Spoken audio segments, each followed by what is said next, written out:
Posterity, the podcast with Aaron-Michael Fox and Eric Crusan is starting now.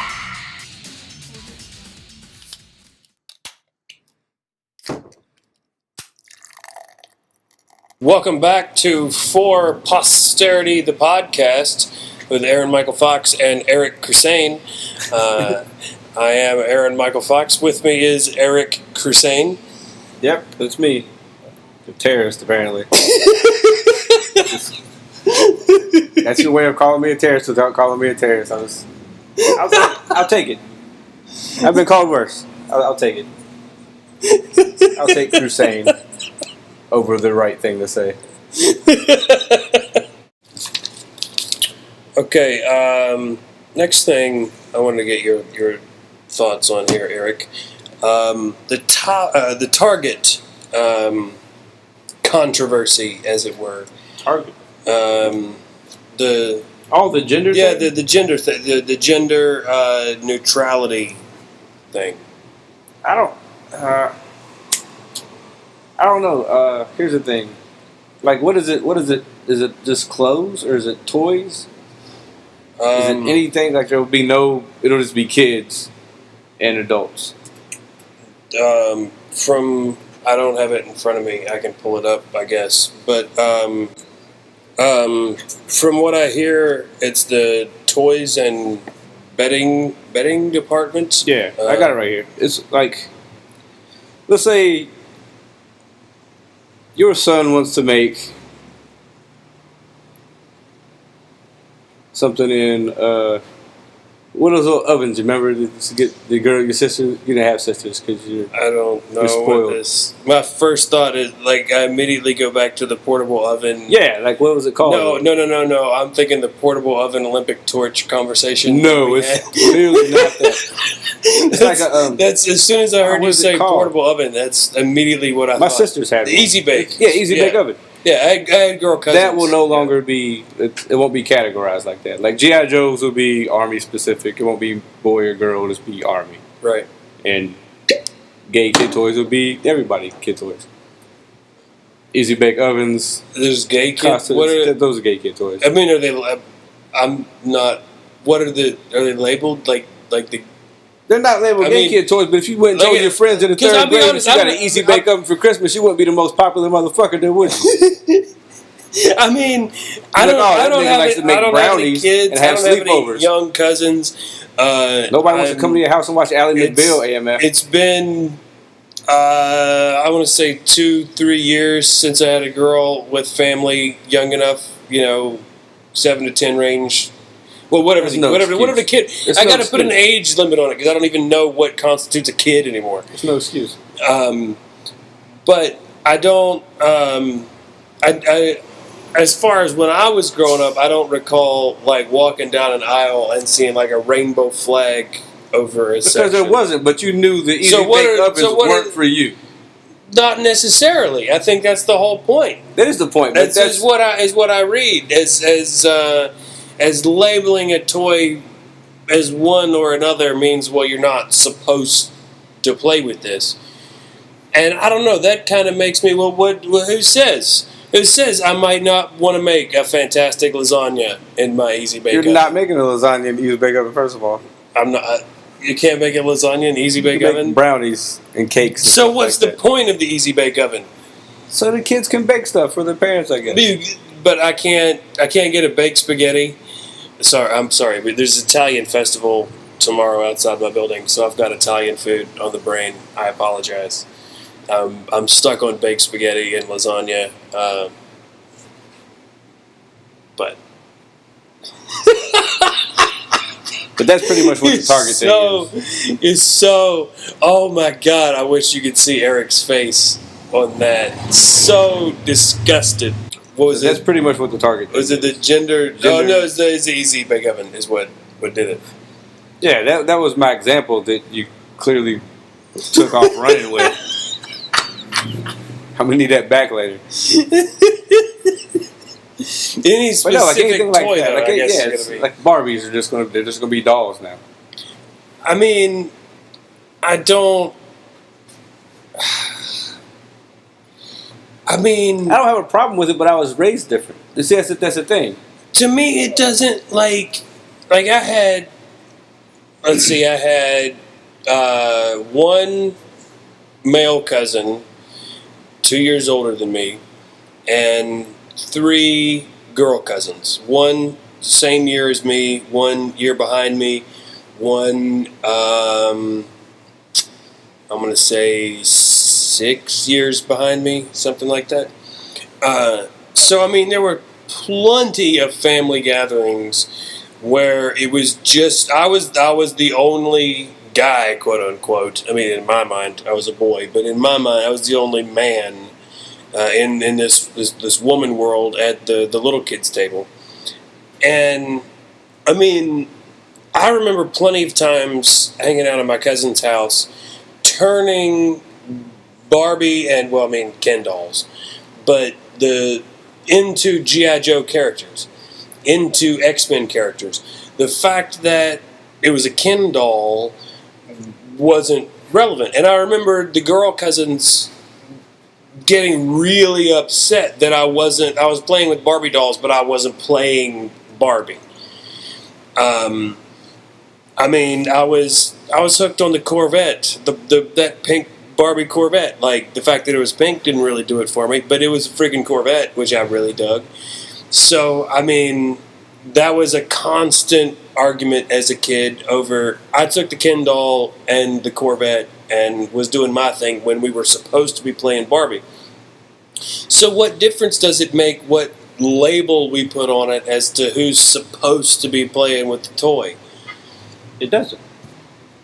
So what's the issue? I mean, why? I can understand why people try to have an issue with it. Like, there's no. Like I said, we're just raised different. It's all on how people are raised, too. Like, I saw one woman. Well, like, my dad would not buy me an Easy Bake Oven because it's a fucking Easy Bake Oven. I don't picture my dad buying me an Easy Bake Oven. Yeah, for the same reasons. But I also wasn't into it. I mean, it's not like I was hanging on.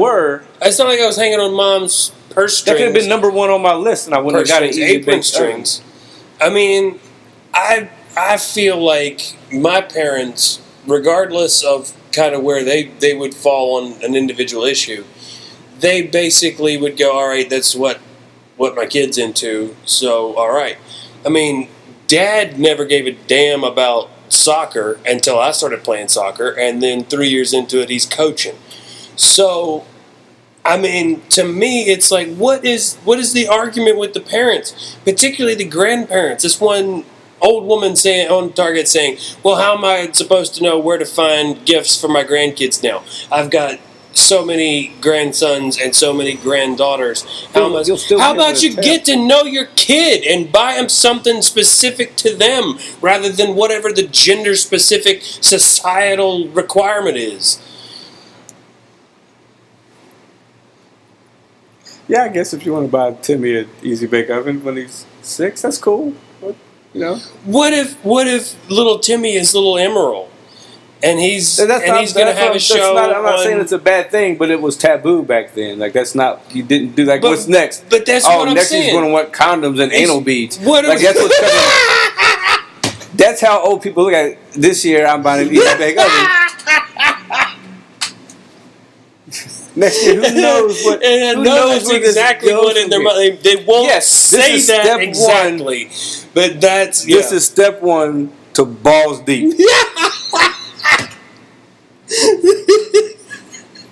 Yeah. If I have my son having sleepovers and he's making brownies for everybody.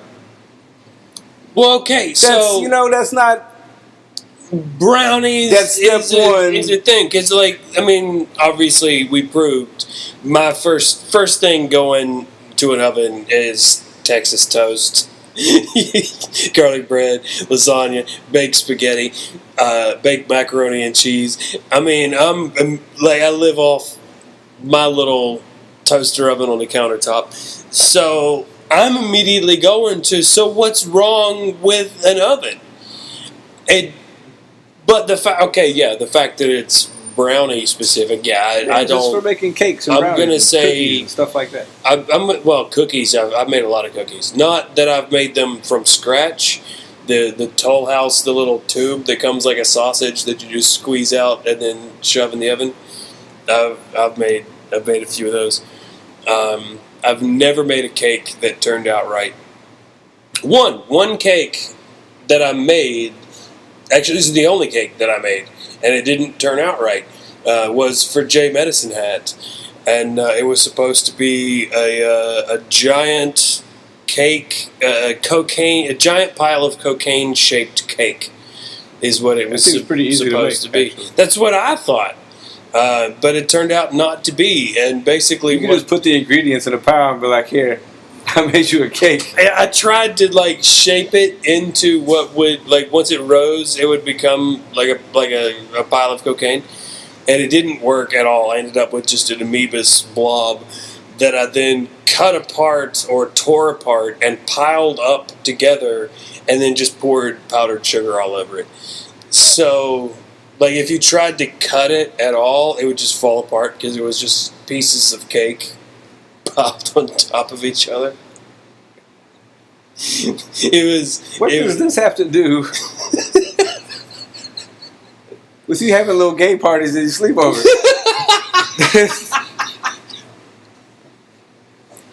You can't make it not gay by making cocaine cake. That's not how it works. Well, that was. I'm But that's pretty what sure that's that where was the only- that's where the old people are looking at it. That's how they see it. They still see it that way. This is step one of me promoting this lifestyle for it that I don't agree with. Well, okay, my granddad. Because to me, this comes down. This is sexism.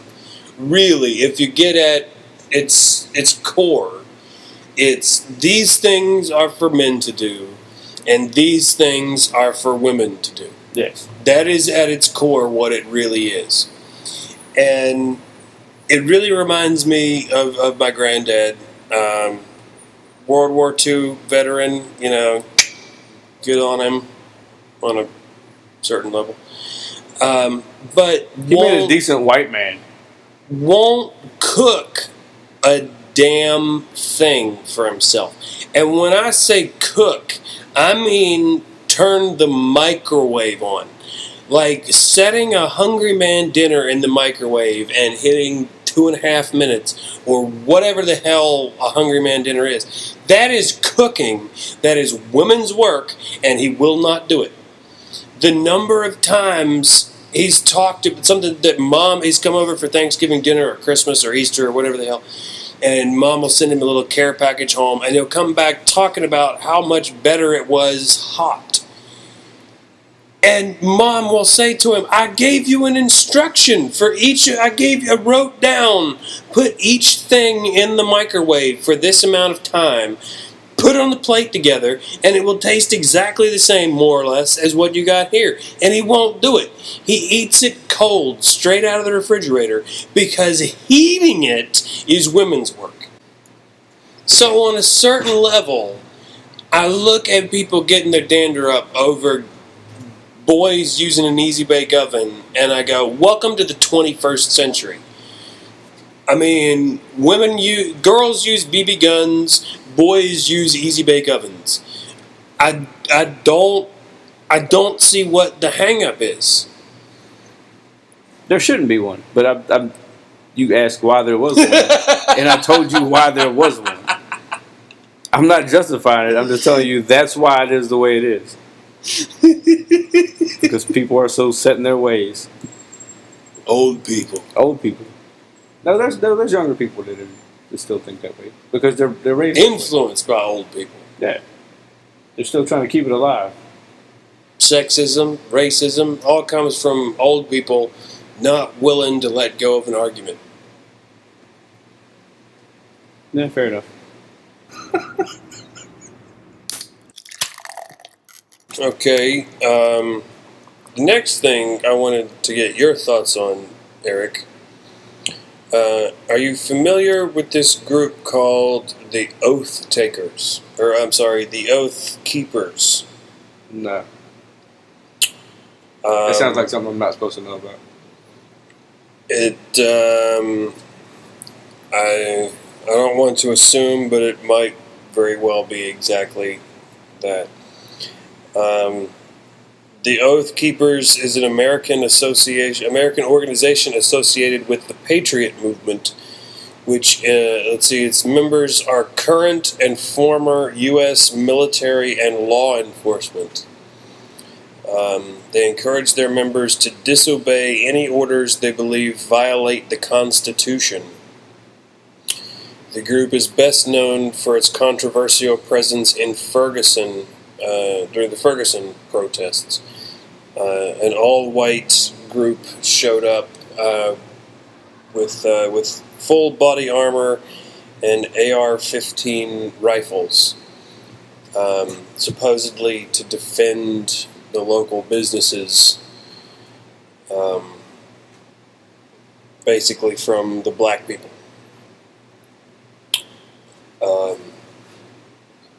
So they've been making a stronger and stronger show lately, is why they're in my notebook. I'm not sure specifically what they've done lately as to why, what they did that made me write them in the notebook.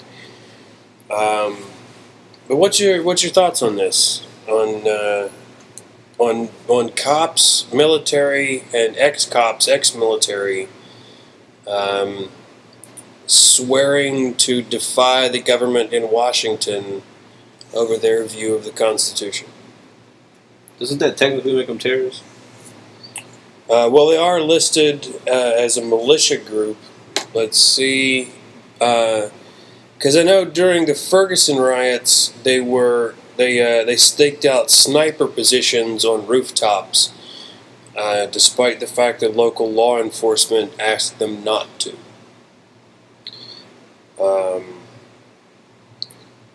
They're considered a far-right militia group, but no, not what I can see. Nobody lists them as terrorists. You don't think that's weird? It says, let's see, formerly serving military, police, and first responders who pledge to fulfill the oath of all military and police to defend the Constitution against all enemies, foreign and domestic. Anyone not belonging to these organizations can still join if they support the mission statement. It's a terrorist. It's no different than a terrorist.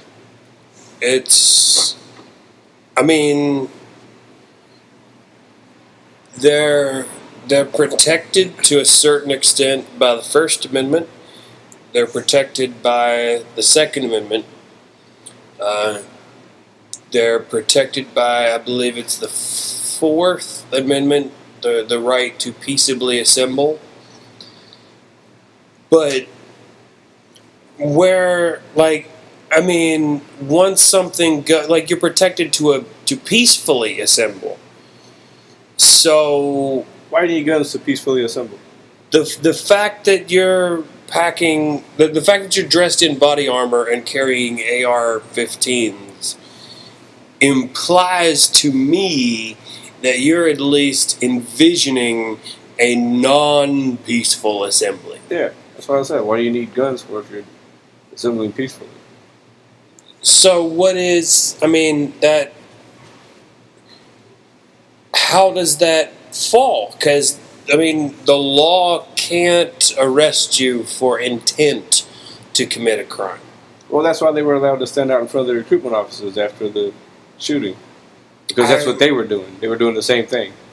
I imagine this is a lot of the same people, really. Yeah. The more that I'm reading about the Oath Keepers, it says that they expected the National Guard to be called out. Ferguson is apparently that's the one that brought them to the forefront. But they've been pretty prominent a lot of places. And basically, the way they see it is when they expect the National Guard to be called out, and the National Guard isn't called out, they call out their own Oath Keepers to fill that role. If they're protecting stuff. Is that, well, I mean, I guess this brings us back to the eternal Batman argument that how much vigilantism is okay. I don't know. I guess they haven't really done anything. They're protecting businesses. I mean, if they haven't actually, if nobody's shot anybody. So far, then it is what it is. Like, until they do something, and you can't say, oh, well, they're going to do something. I agree. As of right now, they're not doing anything that I see wrong. Like, if they're protecting businesses, people who don't have protection for these businesses from ignorant people that are going to do what they're going to do, then I don't see a problem with it.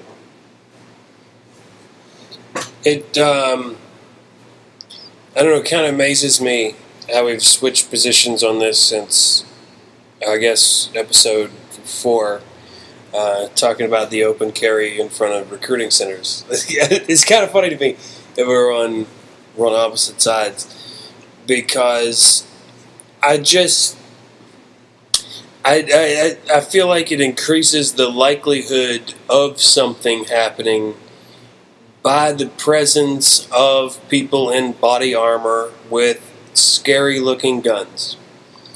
And as opposed to just open windows for you to bust in and get whatever you want.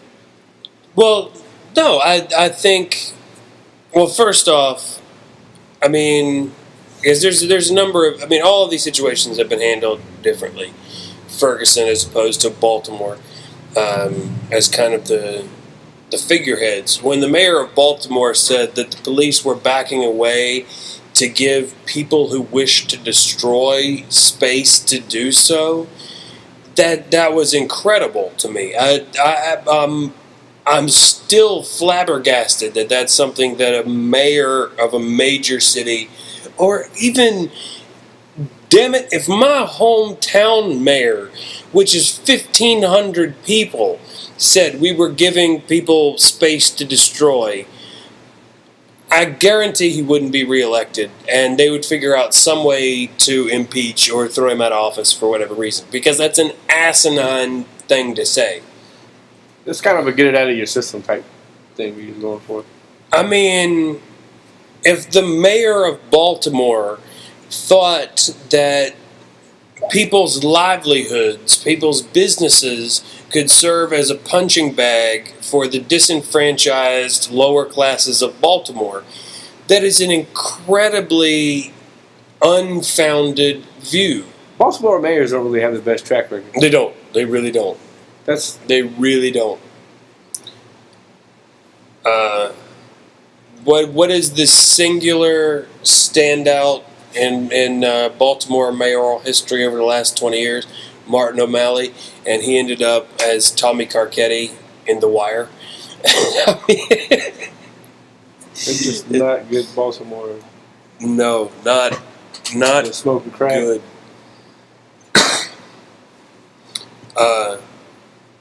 But on a larger scale, like I say, this brings you back to this eternal Batman sort of argument that our country has a long-founded history of, if bureaucrats in Washington or Charleston or whatever your state capital is are incompetent, the average person can step up and take over, more or less.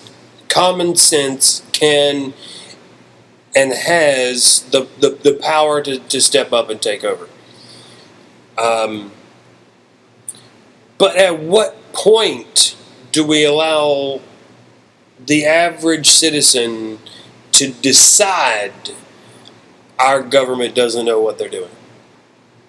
That feels like a very slippery slope. That feels a lot like ancient Rome, where whoever got a majority of generals on their side would become the new emperor. And then he would sit on the throne for 2 or 3 years until somebody else came along that had a charismatic personality, had a good message, and would fire up the troops. And then they would murder that emperor and appoint this new general as emperor, and he would reign for a few years until opinions changed again, until eventually the whole thing fell apart. You ended up with all these little chiefdoms instead of one united people. Okay, I'm going to need you to bring this back to what we were talking about, because you ventured off into Rome again. You gotta bring me back into the 21st century every now and then. But I'm saying we live in West Virginia. This is arguably which begs me to, why do you always end up in Rome? We live in West Virginia, but never mind, keep going. This is arguably the militia capital of the United States. I can't prove that, nor can anybody listening to this disprove that, because we have the kind of militias that don't keep membership lists. We're the kind, they don't file tax returns. We're the kind of militias that are old school militias. If anybody's going to overthrow the government of the United States, it's going to be some hillbillies from West Virginia. Or if anybody has a shot at it, it's going to be militias from West Virginia. So what I'm saying is, where does that line, where is the too big government in Washington turn into the borderline anarchy of anybody who can get enough people with guns on their side to overthrow the government, and now they're the leader of the country until somebody else more charismatic comes along with more people with guns, and then they're the leader of the country. When do we become the Middle East, basically? We haven't. Well, not yet. That's why I said when. When do we? We don't. Average citizens unilaterally deciding what the Constitution means is a dangerous precedent to set. It's always going to be there, though. I mean, as many problems as we have with our government, that's why we have three branches. A presidential branch, a congressional branch, and a Supreme Court branch. Executive, legislative, and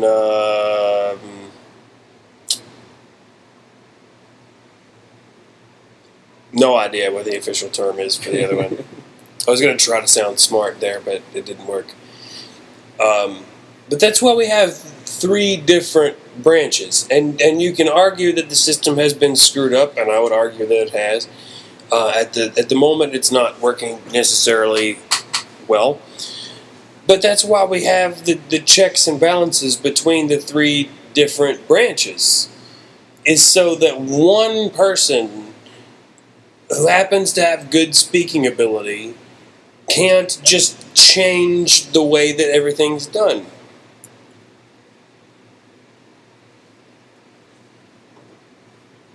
I don't know. I think it's too broad of a thing for what we were talking about. Like, I don't think the Oath Keepers are anything as of right now. Well, what concerns me about the Oath Keepers is that it's former military and police, or current military and police. They don't specify on that. And these are the people that I feel most qualified to carry a weapon. When we talk about gun laws in this country, the people that I feel most confident to be able to, as they say, the only thing that stops a bad guy with a gun is a good guy with a gun. And what I equate as a good guy with a gun is somebody who is pledged to protect the country, somebody who is pledged to protect the public, someone who has had extensive training in a variety of weapons under a variety of different situations, who has been trained in how to control their adrenaline, how to control their emotions, how to deal with angry, upset, emotionally distraught people. These are the good guys. If there is somebody in a movie theater that pulls out a gun and there's someone in that theater that's going to stop them, I like to think that is a cop or a vet or an active military soldier. if now all of the sudden I can't trust that group either, I'm very concerned about the stability of our culture as a whole. That's what concerns me about the Oath Keepers. You just explained that you trust them to have guns, and then turned right around and said that you didn't trust them to have guns. Because of this belief system that they're adding on, that I trust you to follow orders of the people who have... Being part of a military is being part of the chain of command. Being part of the police department is being part of a chain of command. You can't have captains in the field second-guessing generals. The entire mission plan... No, the entire mission plan falls apart. You have that discussion in a planning session when you're talking strategy. Once the strategy has been decided and the plan has been laid out, you follow orders or people die, to quote Jack Nicholson from A Few Good Men. But that's really the way that it is. And if you have people personally interpreting whatever the rule book is, whether it be the military code of conduct, the Constitution, the policeman's code of conduct, when you have people deciding, I don't necessarily agree with the way some people are interpreting that, I'm going to interpret it my own way,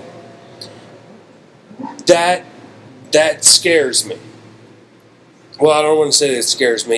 It makes me nervous. I don't know. I question everything. I don't think you should just accept whatever you're told to do without questioning.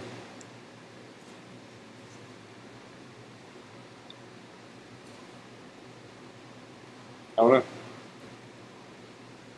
That's just how I feel about it. So somebody questioning a chain of command doesn't bother me as much.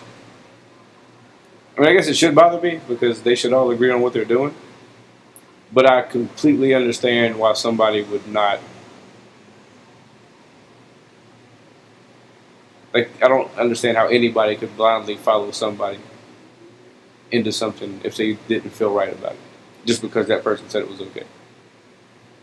Like, You can't sit around and wait for the government to protect these buildings from people who are going to riot. So yeah, let's do this now, because if we wait around for them, these people are just going to lose their businesses. Why do we have to wait for somebody to say, hey, this is the right thing to do? If we already know this is the right thing to do, and we can do it without breaking the law, why don't we just go ahead and do it? But why isn't it a more systemic approach in that why isn't the appropriate party protecting these homes and businesses? They're not. That's why the Oath Keepers are there. Why aren't the Oath Keepers hitting it on that level? If the government... Because there's time to wait around for that. If that was the case, they wouldn't have to do it to begin with. If the government's not doing its job, it's our job as the people to make it do its job. Not to step in and do their job. Since they're not going to do it, somebody has to do it. Because they're clearly not going to do it. If they were going to do it, they would be doing it. And it's not like the Oath Keepers are probably sitting back saying, oh, they should probably know this stuff. Let's just not tell them. They know that they should be protecting these stores. But they have other priorities, whatever it is that they have to do. I mean, there's plenty of stories from Baltimore and Ferguson both of store owners defending their own stores with guns or bats or whatever. And I don't think that they should have to. They shouldn't have to, but they do, because nobody else is going to do it. But, and I'm a little biased. We don't have a perfect track record here in the city of Huntington. No police force in the nation doesn't have its questionable moments.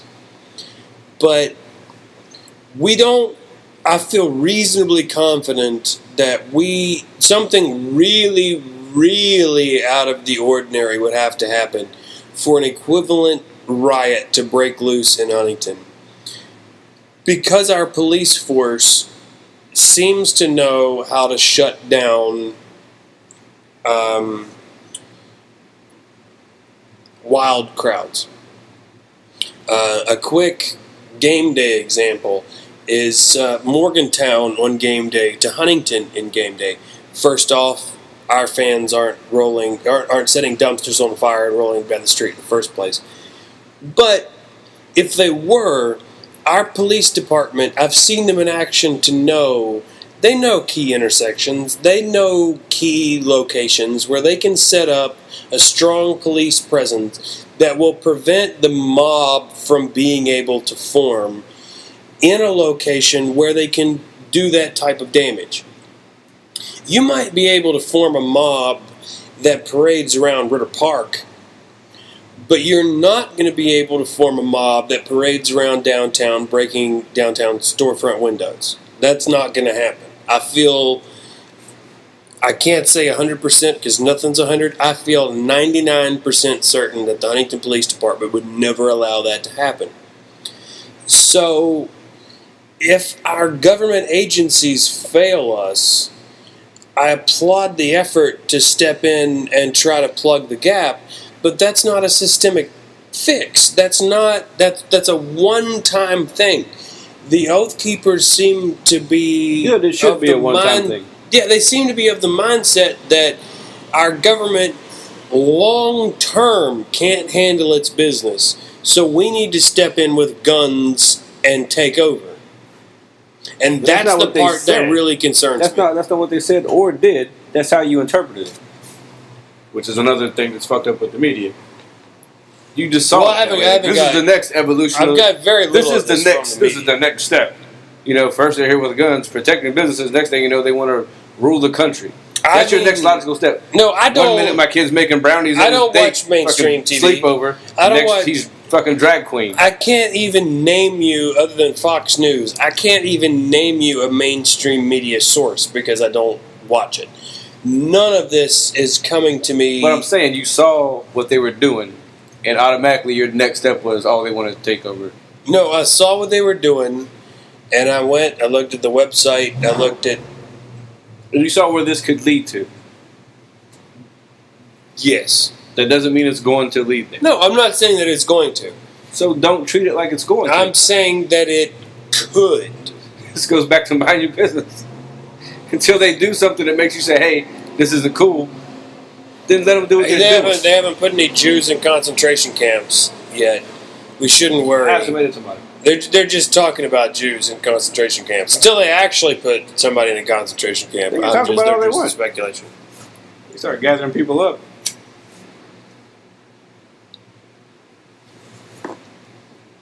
So, you support the Oath Keepers. Until they do something that they have no business doing, I have no problem with them protecting people that don't have protection from the government. They should be protected by. All right. There it is. Okay. One thing I wanted to get your thoughts on here, Eric. There's only two things that I've come across so far that are measured on a 200-point scale. This kind of harkens back to our conversation, the nerds conversation about IQ and whatnot a couple weeks ago. IQ scores are measured basically from 0 to 200, with 0 being basically dead, brain dead, basically. And 200 or above is known as an incalculable genius. 100 points is average. So I think it's 180 is a genius, I believe. 160, 180 is a genius. But what struck me is that the only other thing I can find that's on a 200% scale is percent alcohol per beverage. I was wondering where you're going with this. Yeah. Because I don't know if you noticed this or not, but I never know where you're going with this. Ever. Do anybody who listens to this regularly can say we have no idea where your Ben Stein cadence is going. When you start off with, there's two things I found. They go off of 200 points.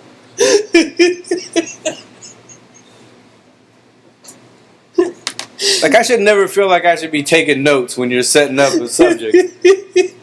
But I feel like I'm ill-prepared for these when you do stuff like that. Audiences do learn a lot in my lectures. Okay, so 200 scale, IQ and alcohol content. Alcohol. I mean, percentage is still on 100. You know what I mean? But for proof, for alcoholic proof, 200 proof is pure alcohol, which, as far as I know, could only exist theoretically. Generally, about the highest proof you'll ever see is about 190, which is moonshine. Everclear might come in around there. I'm not sure. That's been a while. But what I think is amazing is how perfect an analogy it is between alcohol and an IQ scale, because 100 is average on the IQ scale, and I guess the ABV scale, unless you're in the United States, in which case the average is 40%, which is 80 proof. 20% below the average of 100 on the IQ scale, making Americans retarded. Or at least borderline. And something about that I found amusing. Comparing Americans to whiskey. And then at first off,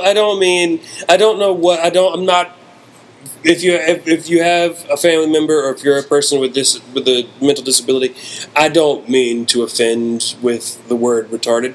I don't keep up with Psychiatrist Monthly to know what the correct term is. Below, you have to keep in mind, this is the same guy who didn't know Uptown Funk was a thing. He was like, "Oh, this college band is killing this song." I shot a video. Let me put it on Facebook. Don't believe me, just watch. Yeah, and a certain part of me thought that was clever. I know. And as soon as I saw it, like, he has no idea that everybody now doesn't want to watch this video because he put, "Don't believe me, just watch." My alma mater band is playing Uptown Funk, who I've now found out is by Bruno Mars. And I had never heard the song. They played it at the Super Bowl. I'd never heard the song before recording that video. And in recording it, I even edited the video to make sure to show footage of the kids singing it, because I've never heard Bruno Mars sing. And I was worried that the audience would think that it was like a voiceover, like I'd added it in post. No. So I specifically included a close-up of the kid singing it so that people would know that it was live. And I still, to this moment, don't know. Everybody knew that was a white kid when they heard it. You didn't have to get close up. I don't even know if is Bruno not white? I have no idea. No, Bruno's not white. No idea. Bruno Mars sounds very white to me. The name. if I was in a crowd and I heard the opening act was going to be Bruno Mars, I would think this is a skinny white kid from New Jersey. Okay, I guess. How you come up with these things? That's just, I don't know. Bruno doesn't. It seems like it's a white made up name. It's a made up white name. It's not a made up black name. I'm so tired of hearing that song. I can't believe you never heard it before.